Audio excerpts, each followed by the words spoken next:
Hello YouTube! I just wanted to do a quick update on Ricaro's export process to Australia, as today in about 20 minutes is his third to last vet appointment. So today we are doing the first dose of the canine influenza vaccine, and yes, I was actually able to get my hands on 2 doses, so that's great. I don't have to have the extra blood test or examination or whatever it is to prove that he doesn't have that. This route seemed a lot easier. And then also today is the first external parasite treatment, so it should be pretty smooth, nothing too crazy. I have printed out all the documents to give to the vet to go over. Crazy that it's becoming pretty real. The next appointment is on October 6th, so about 3 weeks from now. I got some unfortunate news yesterday from the pet exporter on Ricaro's flights. So it was originally planned for him to go from Vancouver to LA and have a stopover in LA, and then from LA to Melbourne. They apparently took away the direct flight to Melbourne during COVID, which I think was the case for people flights as well. And about a month or two ago, my pet exporter said that the pet transport flights were going to be open again from Vancouver straight to Melbourne, which was great news. It's just less handover and of course less money, which I was really excited about. Unfortunately, that is not the case anymore. I guess the flight is from Vancouver to Sydney, and the dog is not able to have a layover in any other city in Australia besides landing right in Melbourne. So unfortunately, we aren't able to do that, and he is doing the original plan from Vancouver to LA to Melbourne. I know he's in good hands, so I'm trying to just accept it, and I can't control it. So yeah, we have to head off to the vet appointment, so I will check in with you later. Good morning. This is the day that the whole family leaves Kelowna. We have Josh kindly making breakfast. Doggo really wants some of whatever he's got going on there. So today is Ricaro's last final vet appointment. I think where I left off last time was he had just completed his third to last one. So about 2 weeks ago, he had his second to last one, which was quite a big one. Sorry, he's just trying to get down. So his second to last appointment was 2 weeks ago, where he had his blood tests for leishmania, leptospira, his external parasite treatment and an internal parasite treatment, and a Canadian influenza vaccine. So it was quite a big appointment for him. I did get a call from the vet last week that the blood tests were negative, which is awesome. I don't know what I would have done if they weren't. Anyway, he has his last one today. It should be quite straightforward, just another internal parasite treatment. And then I have to have the vet fill out the veterinary health certificate, and then I go from there all the way to Vernon to get all of that endorsed. So I'm trying not to stress, and I hope everything goes smoothly because we are actually leaving town as well today. But I have faith that it'll all work out. So I'm going to talk about Ricaro's final vet appointment today and then endorsement with the CFIA, because we actually did run into a small speed bump. So I just want to give you guys all the information to help anyone prevent this, because it could have easily been prevented by both parties, including me. Sorry if you can't hear me, we're in the car, so it might be loud, but I'm going to do my best here with Ricaro on my lap. So this morning we had an early appointment with the vet, and they did his last internal parasite treatments. As you can see, we got it all over my shirt. Oh well. And he also gave me the laboratory reports for the leishmania and the leptospira blood tests, which obviously were both negative, thank goodness. I don't know what we would have done if they were positive. Then the longest part of this vet appointment was filling out and having the vet sign all the proper paperwork. There is depending on what flight your dog does, so Ricaro is flying WestJet tomorrow morning from Vancouver to LA, and then has a stop in LA. So WestJet requires a Fit to Fly letter, which you can get from WestJet, and then also a second certificate that my vet had to fill out. So you need those two forms that your vet has to fill out if your dog is flying WestJet. I'm not sure if it's different for any of the other airlines. That was what I was told to do by my pet exporter. And then filling out the health certificate, which is Appendix 1 of your import permit. Make sure that you get the most proper and updated copy, because I actually had to print a different version than the one that came with my import permit package. So just make sure you're up to date with the right version, as this one was new to include options for testing instead of getting the canine influenza vaccine, which we ended up getting the vaccine, so we didn't use those pages. But again, just make sure you have the right form.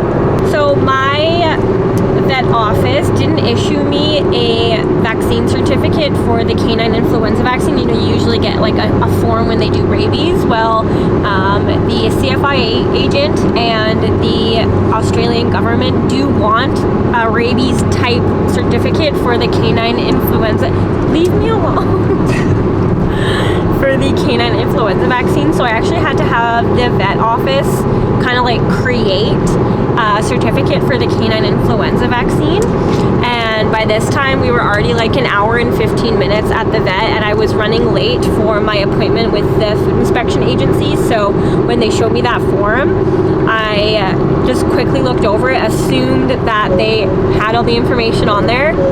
Never assume, especially when it comes to stuff like this, when stuff is so strict. But filling out the health certificate went smoothly. He got everything. Oh my god. Dog goes over it. This was an absolute nightmare in the car. We got everything signed, the health certificate, everything went smoothly that way. Just make sure that everything is filled out and you've struck through the areas that don't apply to you or don't need to be filled out, and the vet has stamped and signed where they're supposed to. And also look and pay attention to like the format where you write dates, because that can be confusing as well. So after about an hour and 15 minutes at the vet, I also had them photocopy his entire chart with all the treatments that were rendered on there, just as like proof if we needed to like prove anything. I guess I just wanted to have that.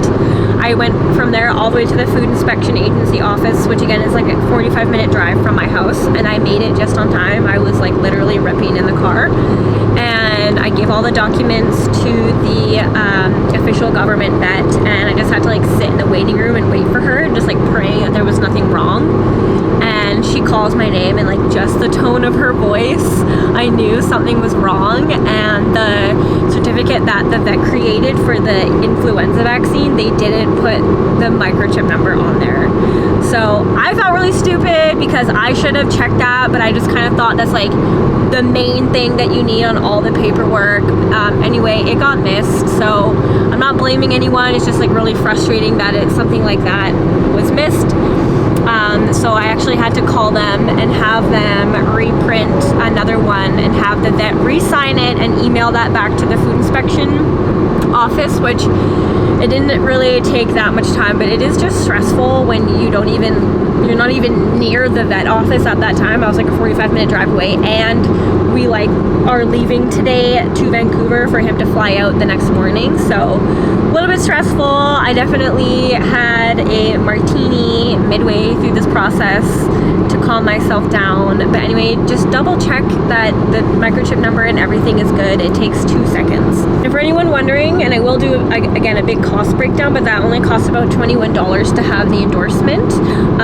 They're really good at my office. They literally gave me 2 copies of everything, double checked the microchip number, so that was all good. I sent that package to my pet exporter so that they had it, and now we are on our way to Vancouver. Ricaro's here. You saw he just had his pup cup, but we have to be at the Vancouver airport tomorrow morning at like 5:15 a.m. I will see if they will let me record in there. It's probably going to be really emotional, so yeah. So it's currently 4:57 in the morning. We just got to the cargo. What? It's okay. We just got to the cargo spot at the airport.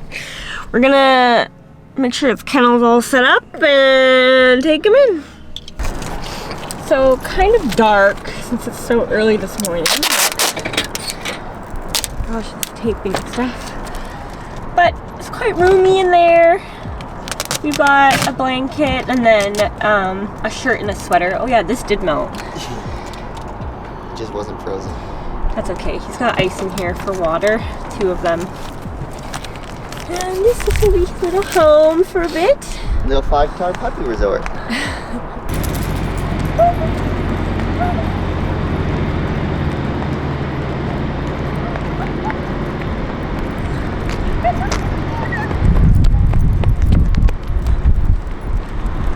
Last little runsies. You ready, buddy? You gotta go in your home now.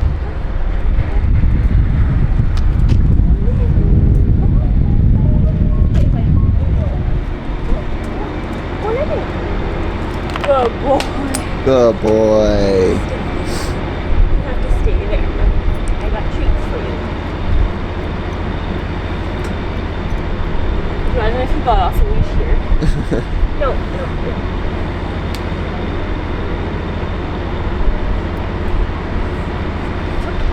Tomorrow.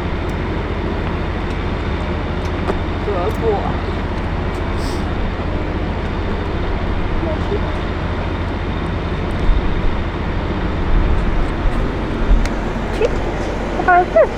In my hand, Dingle. Yeah, go boy. Good boy. No, you're not coming out.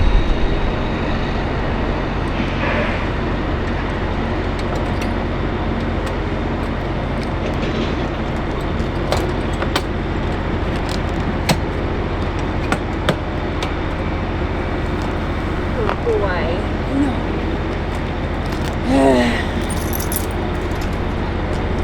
Hi. Oh, sorry. That's okay. Oh, I'm an ugly crier. That sucks.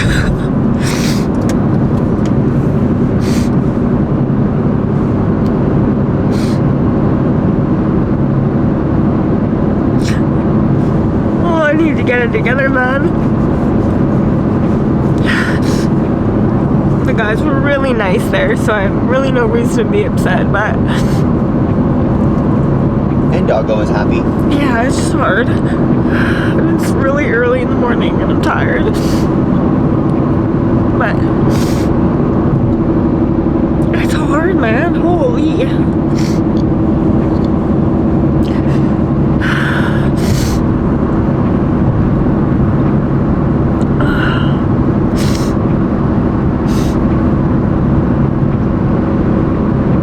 There was another doggy there too, so he has company, but yeah. Love it.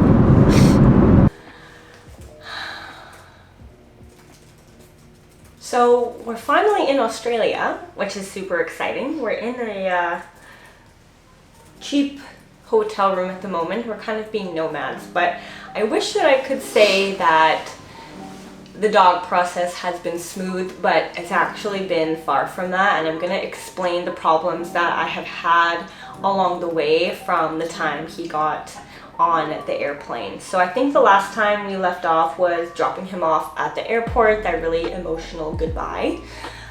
He left that morning super early and went all the way to LA, and he actually stayed overnight there. I think it was 2 nights with the pet exporter at the facility there, and I did get a photo update when he got there, so I'll post that here.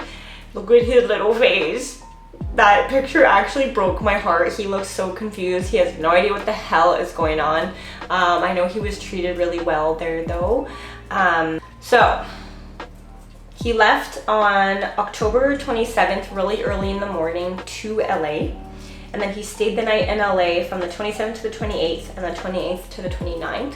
And he was supposed to fly out on the 29th to Australia. And it's like a 16-hour flight, right? So he was supposed to arrive in Australia on Halloween Australia time, which is October 30th in our time.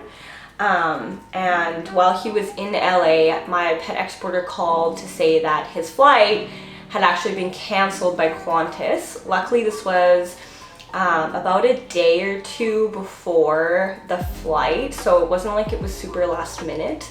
But this is another reason why I recommend everyone to actually work with a pet exporter, because in situations like this where you didn't have anyone helping you, you would have had no idea what to do in this instance. And let me tell you, even though I knew it was going to be figured out, it was still really stressful for me. So if that's any indication to make you get a pet exporter for this process, let that be the one. So anyway, his flight was moved to the Monday, which was October 30th, to leave from LA to go to Melbourne. And we were due to fly out on the 31st our time. So with that change, obviously his PEQ date also had to be changed. And this is where it also was stressful, because it was actually the weekend for the PEQ facility when this happened. And I don't know if any of you have dealt with the PEQ facility, but like, if it's the weekend or a holiday, like, you're probably not going to hear from them. Understandable. They are people too. They take time off. They take weekends. So I actually sent 3 or 4 different emails with the subject line like urgent, urgent, urgent, like need to change PEQ date. And they were actually really good and got back to me quite quickly and let me know that it was okay for him to come into his quarantine date a day later. Another thing to note about the post-entry quarantine facility is if you do work with an exporter, make sure that on the PEQ information or whatever, that you are actually listed as one of the people that's dealing with stuff, because if you're not actually able to request information or change details about your reservation. I luckily was on there and I had to add the pet exporter so that we could figure out the change in quarantine date. So it ended up working fine, but also just something to note with the quarantine facility. So that was problem number 1 that got rectified quite quickly, and I can't thank my pet exporter enough for holding on to my dog for 1 extra day and making sure that he was fed and loved. Another little piece of that kind of sucks, but can't really do anything about it. He was supposed to be picked up on a Friday because his 10 days would have been up on the Friday, but since it was pushed a day later, his 10 days was up now on a Saturday. And it is Thursday today, so we actually are due to pick him up in 2 days. So we haven't done it yet, but I've heard that they do charge extra for weekend pickups. Again, something out of my control. I kind of just have to deal with that. But in the cost video, I will definitely include how much extra it was to pick up on the weekend. So I was actually tracking his flight with this app to know when he landed. I didn't put an air tag in his kennel. I know that some people do that, but my pet exporter made a good point and said that if the airline sees the air tag in there, they have the authority to remove the air tag. So think about this: if you went to track your dog expecting the air tag to be at the post-entry quarantine facility and it's still showing that it's somewhere crazy, like, you know, LA, or I know some dogs come from Dubai or whatever. So think about how much more crazy that would feel than knowing that you're able to track your dog. And there are ways to track flights for free. So if you still need that peace of mind with the air tag, I would say just trust that everything's gonna work out, because it does work out. So I was tracking his flight and everything was good. And it actually took, I think, around 5 to 6 hours after his flight landed for me to get the email from the post-entry quarantine saying that the dog has arrived. So that was a part, again, that was really hard for me, just knowing that the plane had already landed and wondering why it took so long for me to get the email. So just keep that in mind too. If you know that your plane has landed, it does take a long time for you to get that arrival email. I know for some people They say it took 2 to 3 hours. I don't really think that you can gauge what other people experience, just because it depends how many dogs are on the flight, how busy the airport is, etc, etc, etc. Once I got the arrival email from PEQ, I was able to relax a little bit, just knowing that he was out of his kennel and at the quarantine facility. So that would have been November 1st Australia time. And we had gotten that email just before we boarded our first flight, so that was awesome. So I really wasn't expecting to hear anything from PEQ until I was able to book his release. And that is usually a good thing. PEQ won't contact you if your dog or cat is in for 10 days unless there's something wrong. This is good and bad. It sucks because you don't get a picture update. I think that if your animal is doing 30 days, they do send you one picture update because it is quite a long time for the animal to be there. So he arrived there November 1st. And I thought everything was all good, and then Monday, November 6th rolled around, and Josh and I were at the bank setting up some banks, and I got an email from PEQ, and I was expecting it to be his release email. And unfortunately, in this email, they explained that some of his original rabies documents were missing from his package. So if you are someone that has been doing this process, you probably understand. I triple, quadruple checked that all the documents that I sent were in the folder that I sent with the dog. So I know that I sent all the original documents that were required with the dog on top of his kennel. When he arrived at the quarantine facility, some of them were missing. There is so many change of hands, especially if your dog has to transit somewhere in between its original destination and Melbourne, which mine did. He went to LA, spent like 3 nights there, and then he was on a different flight entirely where different airline people were handling his work. And I'm not blaming anyone, and I know my pet exporter was super diligent with paperwork as well. So I can only assume that maybe someone at the Qantas airline accidentally misplaced some documents. The good thing about this is that PEQ knows that those documents exist because they've been photocopied and uploaded to their system millions and millions of times. But you can bet when I got this email, my heart literally sank, because technically this is a non-compliance. And if you've read over any of the information on the PEQ website, non-compliance can get really scary for you and your dog.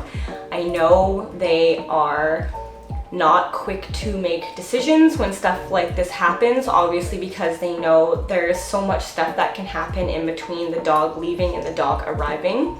Luckily, in this email, they said that they had already had copies of the documents from their system. All that was required of me was just to confirm that the copies that they had were the true copies of the certified documents by the CFI agent. I replied very quickly, obviously, saying that they were the correct ones, and now we were just waiting to hear back from the CFI agent just for them to confirm that these documents were also true copies. Again, time change being from Australia to Canada. Canada wasn't going to reply until the next day because it was late in the evening or overnight in Canada at the time.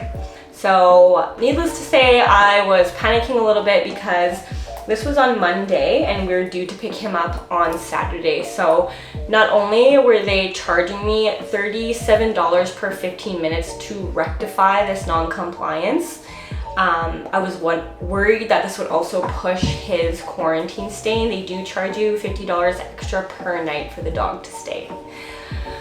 So that really sucked and gave me a big scare, but the people who were emailing me were very kind and were replying quickly.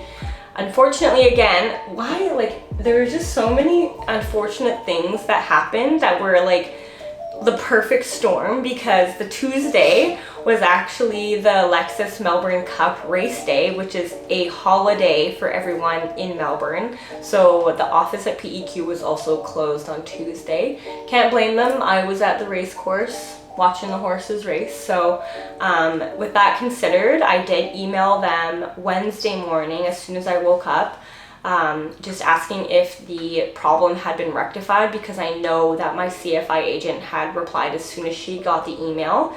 And I just wanted to know if I was gonna have to pick him up later or not. I did get another email from a different veterinary at PEQ, and he was very sweet, and he said that he received everything he needed and he was now gonna list Recaro as compliant, which sounds so like scary and official.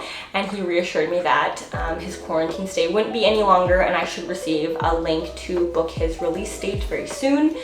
That was at 3 p.m. yesterday. Still haven't received that link, so again, my anxiety is back up here. But since it was the end of their day yesterday, I'm trying to be understanding of that regard as well.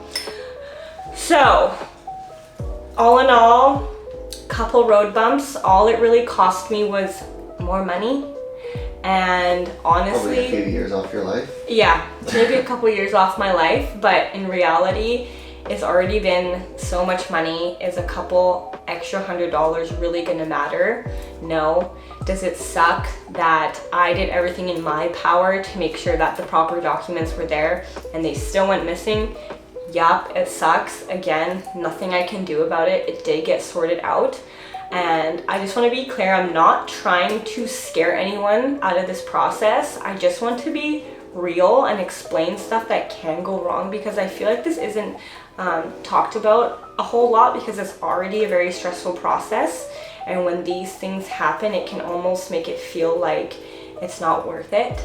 But I know that when I see him on Saturday, it will be worth it. So I'm happy to say that we are finally close to the end of this crazy, expensive, stressful process of bringing our dog from Canada to Australia.